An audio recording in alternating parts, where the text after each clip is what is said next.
Hey, what's up guys, welcome back to another Eric's the Cat review. So as I told you, we are now onto our Pokemon saga at the moment. So if you actually can guess this cap the moment you open this video, kinda good job guys, you definitely know your anime or rather Pokemon really well. So well, you know, this actually brings me back to some memories, you know, like how graphics weren't really very good, and then how do I say, the coloring of, you know, at that point of time was really weird also, now that I think about it. And then we also had, like, you know, the fat Pikachu, and you know, people these days, you know, because they're watching, like, you know, the newer seasons, they would never really understand and probably know how much of an ass Pikachu was to Ash says Satoshi, you know, in the beginning of Pokemon. And oh, hi, Pikachu! Pika. It's also known as electric mouse. It's usually shy, but can sometimes have an electrifying personality. I see what you mean. Shocking, isn't it? And you know, it was really very annoying at first, but you know, the friendship started to build after that, which is actually pretty much really meaningful, you know, because your Pokemon is actually, oh, your starter Pokemon is always the one that's going to be with you somehow or rather, be it with you in the team or in the Pokemon box, because I know some of you don't actually use your starter Pokemon to battle and stuff. So as you can see, this is actually season 1 Satoshi's cap. And then I noticed, like, you know, so there were quite a few I won't say imitation, but you know, because there's this particular baseball team, or I don't know what team it is actually, but you know, the logo was sort of similar to it. It's like a small C. So I actually had one, but yeah, it was kind of weird. But you know, it did really look like an Ash cap from far, but now that I think about it, this really is the Ash cap.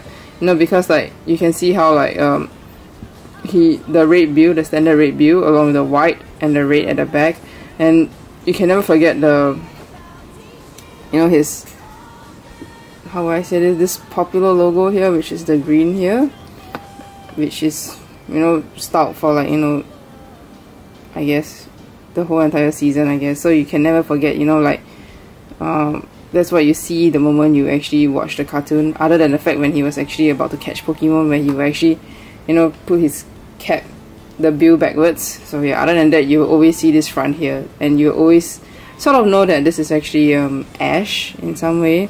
So this cap actually came out along with the Pokeball cap and a few other Pokemon caps, and also the release of a Snorlax and the Pikachu cap from, was it 2017 or something? Yeah, somewhere around there. I think what's nice is minus the fact that I know the Ash original cap is actually a snapback, but you know, team fitted, I always prefer fitted over snapbacks and stuff right now. So so let's move on to the other details, which is like a white New Era logo here, and then at the back you have the Pokemon logo, which is nicely embroidered here. So like I said before, like I said with regards to the Pokeball cap, I mean, like, the only difference between this one and this one and the Pokeball cap is that we have the Pokeball sign here. Can you see it? Should I bring closer? Yep, the Pokeball sign here. But I mean, obviously because that was one big gigantic Pokeball cap already, so I guess that's why they didn't put like the Pokeball symbol there. So let me show you what's the inside. Basically, because it's a Japanese, I mean, usually Japanese caps don't really have design inside, so it's actually really quite plain. So red front here, red underbill, and then the rest is like that. And like I said before, like, you see there's a New Era flag inside here. Can you see it, guys? I don't know, is it like the new thing for them? But yeah, so you obviously have the new Pokemon tag here, Game Freak and all, and then you have the New Era logo, and my size 7.5. This is actually yeah, I think you should still try and get your size. Don't try and be a hero and get it, like, you know, one size smaller. Always get your size for these caps, especially the Pokeball and this cap. So this is actually also another Japan exclusive, so you really have to get it right through Japan or buyer service, or you know, some other people who can actually help you with that. So anyway guys, till next time, let's move on to our next cap. See you!